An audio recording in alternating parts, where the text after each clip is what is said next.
Rajshahi medical college হাসপাতালে প্রতিদিন চিকিৎসা নেন উত্তরবঙ্গের হাজারো রোগী। তবে অভিযোগের যেন শেষ নেই রোগীর স্বজনদের। ইন্টার্ন চিকিৎসকদের অবহেলা আর দায়িত্বহীনতার কথা বলছেন তারা। স্বাস্থ্য বিশেষজ্ঞরা বলছেন, রাজশাহী মেডিকেলে প্রয়োজনীয় চিকিৎসা কর্মীর ঘাটতি রয়েছে। উত্তরবঙ্গের সবচেয়ে বড় চিকিৎসা কেন্দ্র রাজশাহী মেডিকেল কলেজ হাসপাতাল। 1200 শয্যার এই হাসপাতালে প্রতিদিন গড়ে 1000 থেকে 1100 রোগী ভর্তি হয়, আর গড়ে ভর্তি থাকেন 3193 রোগী।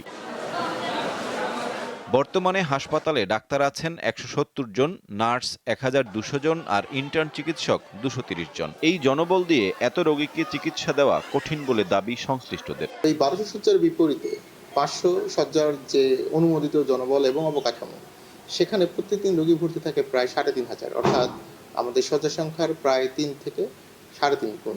তবে রোগীর স্বজনরা বলছেন, ইন্টার্ন চিকিৎসকরাই মূলত চিকিৎসা দিয়ে থাকেন। সময় মতো চিকিৎসা না পাওয়া, ভুল চিকিৎসা, এমনকি প্রতিবাদ করলে দুর্ব্যবহার ও শারীরিক হেনস্থার অভিযোগ করছেন তারা। রোগীরা ঠিক মতো সেবা পাচ্ছে না। ওই সকালবেলা আমার রোগী যেমন সকালবেলা আমি ভর্তি করছি, তারপরের থেকে আর কোনো ট্রিটমেন্ট নাই।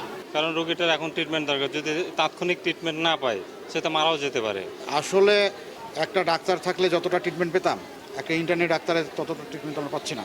বিশ্ব স্বাস্থ্য সংস্থার নির্দেশনা অনুযায়ী রাজশাহী হাসপাতালে প্রয়োজনীয় চিকিৎসক, নার্স ও অন্যান্য সেবাকর্মী নেই। মুশকিলটা হচ্ছে ম্যানেজমেন্টের জায়গাতে। এখন রাজশাহী যদি মেডিকেল কলেজ হসপিটালই ধরি, তো এখানে হসপিটালটা হচ্ছে 1200 বেড, কিন্তু এখানে সেই তুলনামূলকভাবে WHO গাইডলাইন মেনে যে পরিমাণ আমাদের ডক্টর, নার্স, অন্যান্য সেবাকর্মী থাকা দরকার, তার স্বল্পতা আছে। উত্তরবঙ্গের মানুষের এই চিকিৎসা কেন্দ্রে সবার আস্থা ফেরাতে দ্রুত কার্যকর পদক্ষেপ গ্রহণের দাবি ভুক্তভোগীদের।